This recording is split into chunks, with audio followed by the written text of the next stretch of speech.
مرحبا بكم يا أحسن المشاهدين على قناة MZHON Forever for English. Welcome. النهاردة هناخد موضوع جميل جدا، ازاي نسأل ونجاوب في زمن الماضي البسيط، وكمان هناخد معاه ازاي نسأل في نفس الصيغة ديت بس مع ال WH questions أو أسئلة ال WH اللي هي بتبتدي ب WH. صيغة السؤال في زمن الماضي البسيط تبقى كالآتي: did، تمام، زائد السبجكت اللي هو الفاعل، زائد الانفينيتيف الفعل في المصدر. subject اللي هي ضمائر الفاعل أو ما يحل محلها ضمائر الفاعل اللي هي I, you, we, they, he, she, it. infinitive الفعل في المصدر في حالته الأولية. جميل جدا.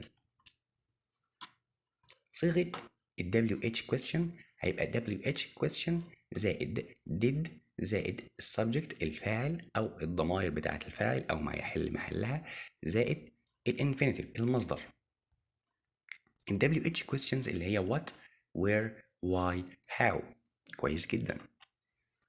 ناخد بقى أمثلة على صيغة السؤال في زمن الماضي البسيط. Did your sister call you? Did you do the shopping? Did she go away last week? Did he play tennis? Did I call you back? Did they run fast? Did we enjoy the party? أول مثال معانا هنا طبعا احنا عرفنا الصيغة بتاعت السؤال did في أول الجملة بتاعت السؤال. Your sister ديت اللي هي عايدة على الضمير she هي. اتصل ب call هنا الفعل في المصدر ويو وبقية السؤال وطبعا علامة الاستفهام في آخر السؤال. تاني حاجة معانا did you do the shopping، هل أنت تسوقت؟ تمام، يبقى تب برضو في أول السؤال you، تمام، ضمير الفاعل اللي هو السبجكت، تمام، do الفعل في المصدر وبقية السؤال وعلامة الاستفهام. did she go away last week؟ نفس الكلام برضو did في أول السؤال she اللي هو ضمير الفاعل go الفعل في المصدر بقية السؤال علامة الاستفهام وبقية الجمل اللي معانا نفس الكلام. أمثلة على صيغة السؤال في زمن الماضي البسيط اللي هي WH question. هنحط أول حاجة في السؤال ال WH question زي ما احنا عرفنا what, how, where, what، في why، تمام، كويس، زائد did زائد طبعا الضمائر بتاعت الفاعل أو ما يحل محلها والفعل في المصدر وبقية السؤال وعلامة الاستفهام زي الأمثلة ديت.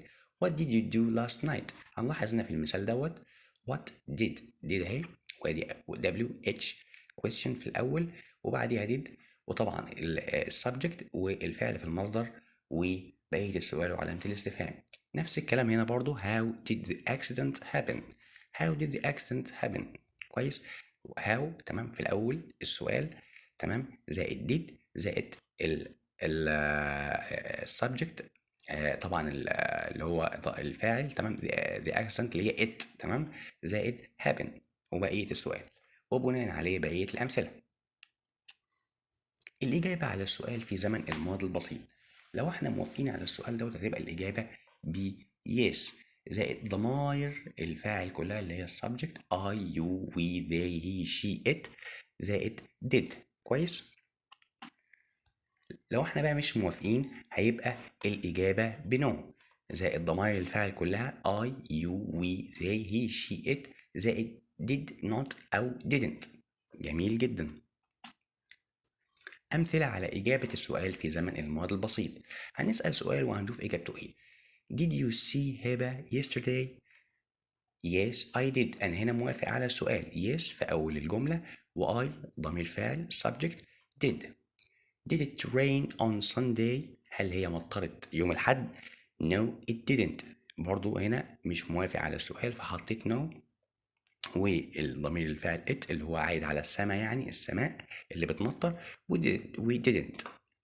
Did your parents have a good holiday؟ Yes they did. موافق على السؤال قلت yes they، تمام، ضمير زائد did في آخر الجملة وطبعا النقطة.